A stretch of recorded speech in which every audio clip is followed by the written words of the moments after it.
This is the first trail most people see when they drive into Arches, and it sets the tone for everything that's to come after. This is the Park Avenue Trail in Arches National Park in Utah. Who is this hike for? Who is this hike for? Really, first time Arches visitors. This is only 3.6 miles past the visitor center. It's many people's literal first stop when they go to the park, and it immediately delivers on the promise of what Arches is all about. There's massive sandstone walls, crazy rock formations, and the feeling that you're walking through something ancient. It's really incredible. If you stop at the very first viewpoint, you can walk out on a paved path and get an amazing view, or you can choose to do the whole trail. As far as statistics, the round trip distance is about 2 miles, maybe a little bit less if you do an out and back from the Park Avenue viewpoint, or if you had a car shuttle, you could do it. It would be about a 1 mile hike. You could have one car parked at the Park Avenue viewpoint and another park at the Courthouse Towers viewpoint. That would be pretty cool. Or I suppose you could also do a loop and walk all the way around. So you could walk on the road on the way back to your car. There is an elevation change of 322 feet. It's mostly a descent if you're going north to south. And is that true?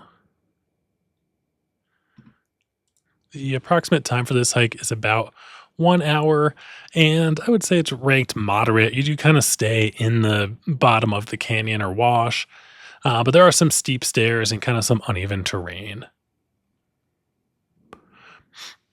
The best time to go to Arches National Park and pretty much all of the surrounding areas, except for maybe the big mountains, would be either the spring or the fall, either like March to May or September through November.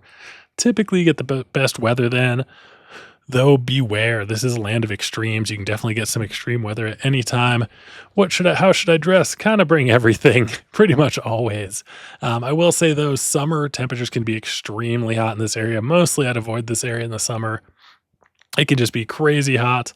And in the wintertime, it can be very cold and there can be snow and ice. If you go to any of these places in the winter, a good idea would be to invest in some traction for your shoes, like some sort of micro spikes or yak track, something like that will really be helpful potentially.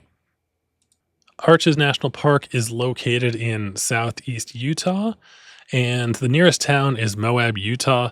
From the park entrance is about 4 or 5 miles to downtown Moab.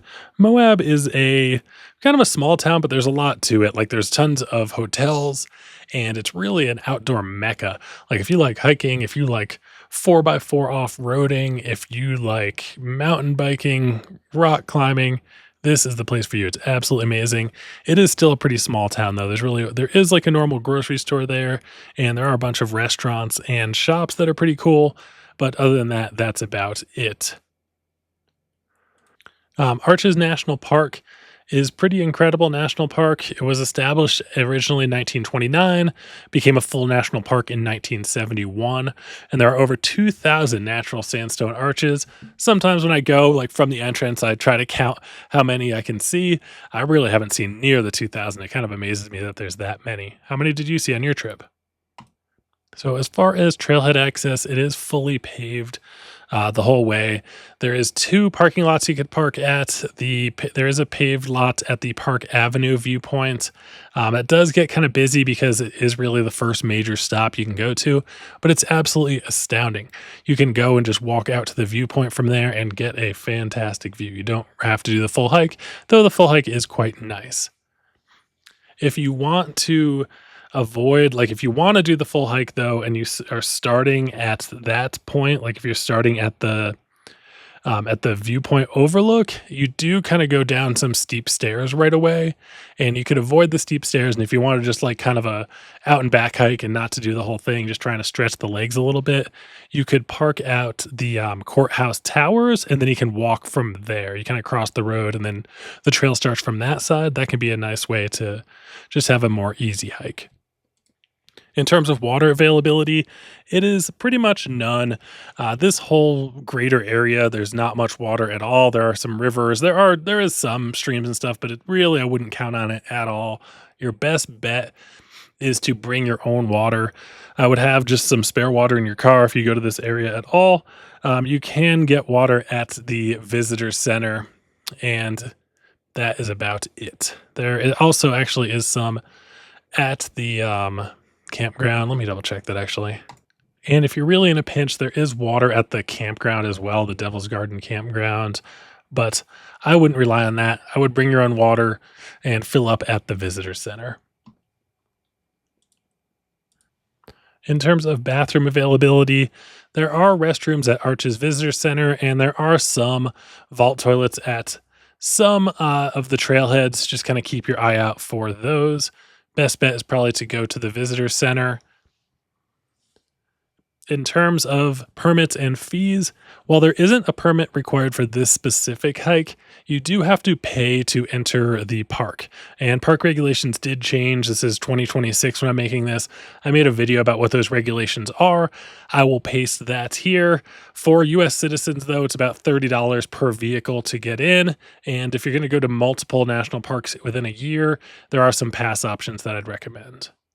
They are also getting rid of the timed entry reservations as of 2026. I would kind of make sure to go to the website for all the latest information, but for the 2026 season, there are no timed reservations. Are dogs allowed? The typical answer with national parks is no. There are some kind of fine print details to that. You can check out the website and everything, but for the most part, dogs and national parks don't really go together very well.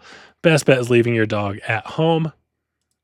As far as trail surfaces and conditions, you're kind of on some sandy stuff, but the most of it tends to be on kind of uneven rock surfaces, but they're pretty firm rock surfaces. There is some pretty steep stairs that are really well made, actually, but they are steep, and then you are on some rock for most of it, but then some sort of sand. You're kind of at the bottom of a wash for most of the hike. The secret tip that I didn't even get on video is that there is something called the Park Avenue Arch, and it is visible from the parking lot.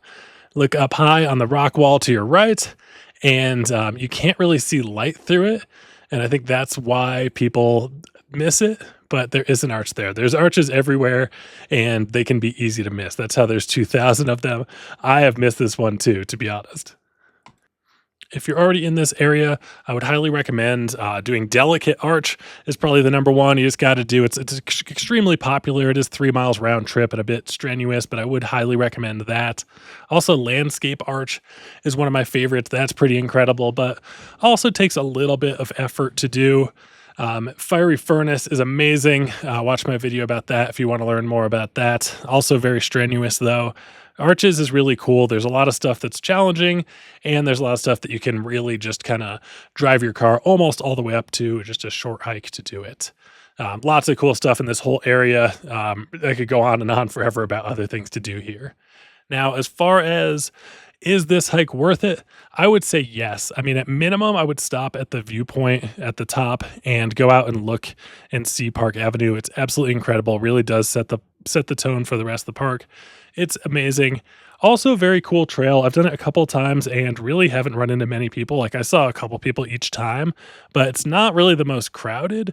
So it can be fun to kind of get that alone in the desert experience here, which is pretty cool.